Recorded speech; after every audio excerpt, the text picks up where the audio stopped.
I know it's around here somewhere. We've been looking for toilet paper for hours. This is the last place it could possibly be. Oh, look at this. What's this? Yes, we found the toilet paper. What is going on here? What? Oh, what is that? Some sort of riddle? Cool. Let's check this out. What is going on here? Hurry, hurry. That's the important stuff. Wow. So what is going on here? This looks like, well, it's got that double-headed arrow. It looks like we're maybe changing forms. Yeah, switching forms of some sort. Over here, this looks like maybe exponential form. Okay, so what does it say? 8 squared equals 64. And this side, dead giveaway, says log, must be logarithmic form. And it reads log base 8 of 64 equals 2. All right, well, it looks like maybe we have to figure out where things belong when you switch from one form to another. It looks like every number on this side in exponential form ends up somewhere in logarithmic form. That totally reminds me of something that I do on a bi-weekly basis, which is to rearrange the furniture in my bedroom. So for example, I might have a bed and a nightstand and a dresser. And now, because I get bored from time to time, I switch them up. So now here's my bed and here's my dresser and there's my nightstand. Totally makes sense. Okay, so some people rearrange the furniture more often than others, but I do like patterns. So what I'm going to try and do here is figure out what's the pattern for where things belong. I think I'm going to start with the exponent here. Okay. There's an exponent of 2. So where's the 2 end up? It looks like the exponent got isolated when we switched to logarithmic form. So what if I follow that same pattern here? The exponent in exponential form should get isolated in logarithmic Ooh, form. I like it.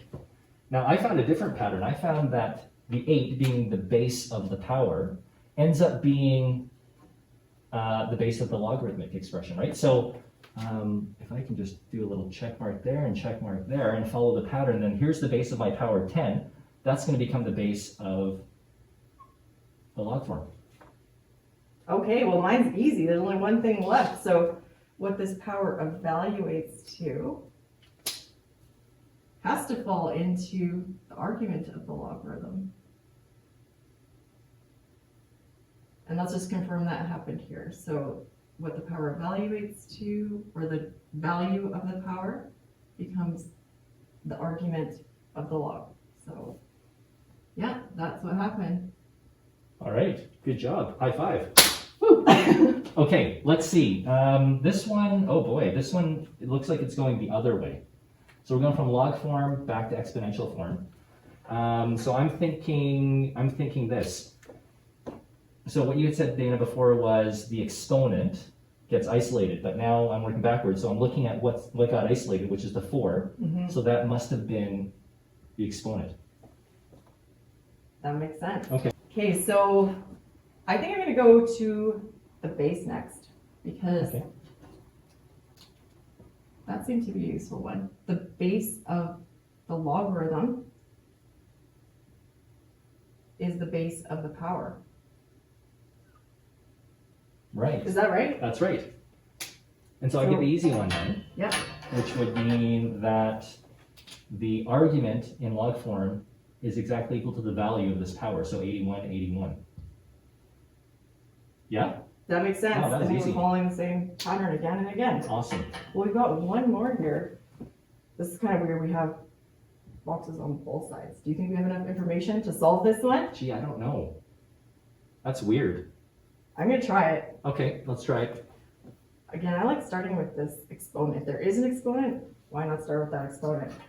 So we said that the exponent of what looks like is a power here. Oh, well, Gotcha. the exponent gets isolated in log form.